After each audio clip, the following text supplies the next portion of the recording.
안녕하세요. 박갑니다. 앞산에 아카시아 꽃이 피었습니다. 주중에 강한 바람 때문에 비닐하우스의 문이 열렸습니다. 지난번처럼 비닐하우스가 날아가는 게 아닌가 걱정했는데 점검해보니 별 이상이 없어 다행입니다. 당근, 고추, 오이 모종을 준비하여 내려봤습니다. 특히 고추와 오이는 보식용입니다.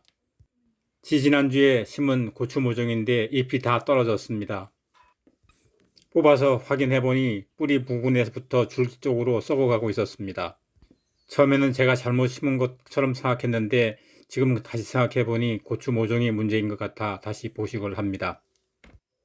고추와 양파를 파종한 곳인데 싹이 나오지 않아 풀을 제거하고 멀칭하여 당근을 심기로 하였습니다. 당근 모종을 정식하고 물을 듬뿍 주었습니다. 그 사이에 집사람과 피록씨는 감자 순치기를 하고 있습니다. 여러 순 중에서 3개 정도만 남기고 나머지는 잘라주는 것입니다. 지난주에 심어놓은 비트의 순이 칼로 자른 것처럼 다 깨끗이 잘려 나갔습니다. 고구마 순도 마찬가지로 깨끗이 잘려 나갔습니다. 이것은 확실히 고라니가 와서 순을 따먹은 것입니다. 오늘 파종할 콩밥까지 포함해서 고라니 망을 칩니다. 그리고 출입구도 만들었습니다. 들깨 모종을 파종합니다. 밭을 정리하고 퇴비를 넣고 그 위에 씨를 파종합니다. 물을 듬뿍 뿌린 후 차광막을 씌워 건조하지 않도록 합니다. 매주를 만들 백태를 밭에 바로 직파합니다. 고라니가 순을 좋아하기 때문에 고라니 울타리 망 안에 심습니다. 50cm 간격으로 약 3알씩 심습니다. 집사람이 구기자를 이식하고 있습니다. 구기자 사업을 한다는 농담도 하면서요. 복숭아와 자두 적과를 하였습니다.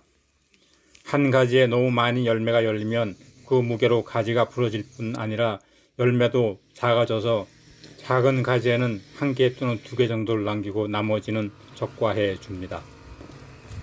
특히 복숭아는 봉지 싸기를 해 주어야 하는데 봉지 싸기가 어려운 것도 적과를 해 줍니다. 지난주에 만들어 놓은 배수로가 너무 깊어 통행이 불편하여 통행로를 만들었습니다. 기온이 올라가니 낮 시간이 정말 깁니다. 이 일을 해도 저녁이 되질 않는데 드디어 해가 저물었습니다. 오늘따라 해가 지는 것이 이렇게 반가울 수가 없네요. 기쁜 마음으로 사방을 둘러봅니다. 오늘은 과수원에 과수들을 자세히 살펴보고 있습니다. 작년 가을에 이식한 과수나무들의 피해 상황을 자세히 살펴보고 있습니다. 이식 피해가 있는 과수나무를 찾아내어 치료해주고 있습니다. 지난주까지 잘 자라던 나핀 체리나무입니다. 이번 주부터 잎이 들기 시작하여 강전정하고 상처 부분을 차광해 주었습니다. 사과나무인데 잎이 한 개도 나오지 않았습니다. 나무의 목질화 상태를 확인하기 위해 끝부분부터 나무 가지를 잘라봅니다. 목질화된 부분은 다 잘라내어 주었습니다. 마지막으로 절단한 부위의 조금 아랫부분에 껍질을 벗겨보았습니다. 껍질이 마르지 않아 회생 가능성이 있어 보입니다. 절단 부분은 톱신을 발라주고 상처난 부분은 차광해 주었습니다. 복숭아 나무입니다. 한쪽 가지는 잎이 있는데 다른 쪽 가지는 잎이 다 말랐습니다. 잎이 마른 가지를 절단해 보았습니다.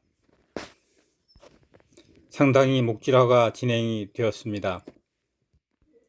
그래서 이 가지는 완전 절단해 버리고 한 가지만 살리기로 했습니다.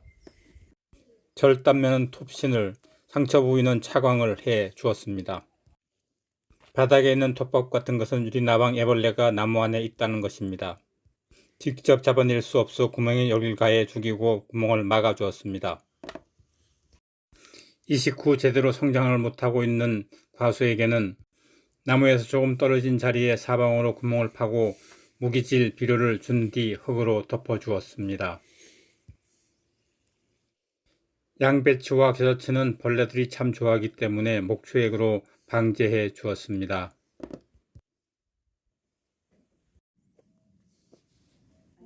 전심 때 이웃집 잔주 시내로부터 전심 초대를 받았습니다. 주먹밥인데 정말 유튜브 있으면 돼. 주먹밥입니다. 유튜브 보면 되나? 아니 그냥 사진으로 사진으로요? 식감도 좋고 간도 딱 맞고 더욱이 잎 채소들이 향기와 어우러져 정말 환상적인 주먹밥입니다. 입, 눈, 귀 모두가 즐거운 전심 한 끼였습니다. 정말 잘 먹었습니다. 고맙습니다. 그리고 그 솜씨가 매우 부럽습니다.